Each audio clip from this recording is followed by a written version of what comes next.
땅처럼 낮으면 이게 어떻게 우리가 살 수 있어? 너무 달라도 달라. 그렇다면 우리가 도저히 하나님의 생각이 따라갈 수 없는 거 아니야? 생각하면서 하나님에 대해서 완전히 전혀 다른 존재로, 하나님 우리와 함께 하실 수 없는 존재로 생각할 수 있어요. 근데 그렇게 말씀하는 게 아니에요.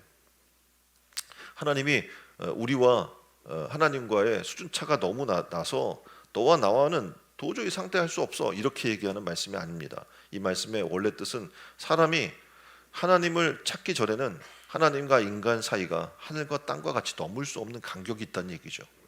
그러나 하나님을 찾으면 이 간격이 없어진다는 거예요. 그래서 하나님을 찾으라는 거예요. 하나님이 어떻게 보면 놀랍게도 찾으면 놀라운 일이 일어나는 거죠. 하나님 높은 그 온 우주 만물을 창조하신 그 하나님께서 인간의 형상을 입으시고 이 땅에 내려오시고, 또 놀랍게도 우리의 죄를 대신해서 십자가에 달려 죽으심으로 우리의 죄가를 다 사하시고, 또 부활승천하시면서 우리에게 성령을 선물로 주셔서 성령이 우리 안에 거하시고, 그래서 거룩한 하나님과의 동행하는 거룩한 백성으로 우리를 살게 해 주시는 겁니다. 그러니까 하나님을 찾으면 우리는 육적 존재였는데 하나님을 찾으면 영을 부어 넣어 주셔서 다시 우리가 영적 존재로 하나님과 교제할 수 있게 해 주시는 거예요. 자, 생각해 보세요. 1년 동안 우리의 삶을 돌아보면 얼마나 하나님의 뜻 가운데 살 수 있었겠습니까? 우리가 얼마나 영적으로 살았습니까? 생각해 보니까 힘들죠. 영적으로 사는 게. 6인데 먹고 사는 문제에 우리가 치여 살 수밖에 없잖아요. 그렇죠? 한 1년 내내 그렇게 살았을 거예요. 대다수의 시간을. 하나님을 위해 살고 하나님을 생각하고 살고 영적으로 산다는 것은 굉장히 거리가 먼 것 같아요. 왜냐하면 말한 것처럼 하나님을 찾지 않는 우리는 하늘과 땅이 먼 것처럼 그렇게 멀게 느껴지는 그 영적 삶이. 그런데 찾으면 하나님이 어떻게 해요? 성령을 보내주시고 영적인 존재가 되게 하셔서 하나님의 나라를 사모하게 하고, 이 땅에서 어떻게 해요? 하나님의 통치를 우리가 인정하고 주님이 내 삶 가운데 들어오셔서 나를 다스려 달라고, 하나님과 동행하길 원한다고 하는 갈구함이 생기는 거예요. 볼지어다 내가 문 밖에서 문을 두드리노니 누구든지 내 음성을 듣고 문을 열면 내가 그에게로 들어가 그와 더불어 먹고 그는 나와 더불어 먹으리라. 말씀하신 은혜가 임하게 되는 거죠. 하나님이 먼 곳에 있는 것이 아니라는 걸 알게 되는 거예요. 주님과 함께 먹고 마시는 그런 은혜의 삶을 누리게 되는 겁니다. 그게 뭡니까? 바로 하나님을 찾는 자에게 주는 은혜입니다.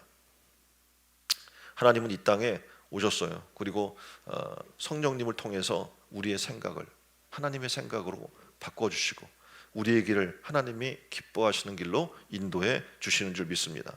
그래서 우리는 어떻게 해야 돼요? 옆에 사람에게 하나님을 찾아야 합니다. 하나님은 가까이 계시고 긍휼과 용서를 베풀어 주시고, 우리가 하나님을 찾을 때 우리의 생각은 육적인 것일 수밖에 없어요. 무엇을 먹을까? 무엇을 마실까? 무엇을 입을까?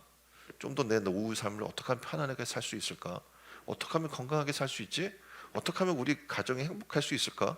그렇죠? 다 모든 게 다 인간적인 생각일 수밖에 없어요. 성경에서 얘기하는 말씀과 너무 거리가 멀어요. 너희는 먼저 그의 나라와 그의 의를 구하라. 말씀 아시죠? 그렇게 사시나요? 힘든 거예요. 보니까 우리 생각이 너무나 땅에 가까워요. 그래서 하나님 말씀하는 거예요. 하나님을 찾으면 하나님이 우리에게 영적인 생각, 하늘의 생각, 위의 것의 생각을 허락해 주신다는 거예요. 그럼 어떡합니까? 무엇을 먹을까, 무엇을 입을까, 무엇을 마실까 라는 생각을 내려놓게 되죠. 그리고 먼저 그의 나라와 그의 의를 구하고 하나님의 생각을 사모하게 되고, 하나님의 생각은 뭡니까? 죽어간 저 영혼들이 예수를 믿고 구원받는 거죠. 우리가 그 증인으로 살기를 원하시는 것이고, 우리가 이곳에 모여서 어떻게 해요? 하나님께 예배하는 예배자로 우리가 서길 원하고, 이 땅에 수많은 우상을 숭배한 자들이 있는데 그들이 회개하고 하나님께로 돌아와서 그들도 하나님을 경배하고 예배하는 예배자가 되기를 원하는 게 하나님의 생각이시죠. 우리도 어떡합니까? 그 생각을 공유해야 할 거 아닙니까?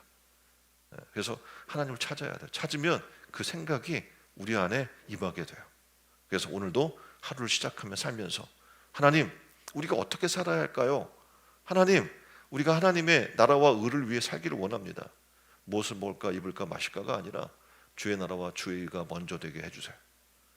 그래서 세례와 뭐 지금 입교식과 이런 것들을 하면서 보면 어떤 것이 달라졌어요. 예수 믿기 전과 예수 믿은 후에. 그러면 이런 것을 고백하는 친구들이 있어요. 주님을 먼저 생각하게 됐어요. 이전에는 그냥 정말 먹고 뭐 마시고 세상에서 어떻게 삶을 좀 잘 살까라는 것이 고민이었는데 이제 하나님을 먼저 생각하게 됐어요. 라는 친구들이 있는 거예요. 얼마나 감사합니까? 우리가 거듭난다는 것은 그런 의미가 아닙니까? 하나님을 찾기 전과 하나님을 찾은 후의 삶의 변화가 이런 것이 아닙니까? 하나님을 찾는 자들에게 더 놀라운 것은 찾는 데서 끝나는 게 아니라 모든 좋은 것에 부족함이 없게 해주신대요. 모든 좋은 것에. 시편 34편 10절이죠. 젊은 사자는 궁핍하여 줄일지라도 여호와를 찾는 자는 모든 좋은 것에 부족함이 없으리로다. 아멘. 여러분이 그렇게 되기를 주님의 이름으로 축원드립니다. 하나님을 찾으면 모든 좋은 것에 부족함이 없는 거예요. 내가 무엇을 먹을까 입을까 고민하지 않아도 돼요. 왜냐하면 하나님이 그걸 다 아셔요. 그래서 모든 좋은 것에 어떻게 부족함이 없게 해주실 줄 믿습니다. 자, 하늘을 돌아보면서 한번 삶을 돌아보세요. 얼마나 많이 내 삶이 부족한 부분이 있었나. 많이 부족하겠죠. 세상의 삶도 부족하고 영적인 나의 삶도 부족하고. 그럼 어떡합니까? 찾으면 돼요. 찾으면 하나님을 찾는 자들에게 만나 주시고, 나는 아무리 생각해도 하나님을 만난 적이 없는 것 같아 이 안에 돌아보니까 라고 생각하는 분이 계시다면 찾으세요. 하나님 만나 주실 겁니다. 이 은혜의 시간 여러분에게 특별한 하나님과의 만남이 일어나길 바랍니다.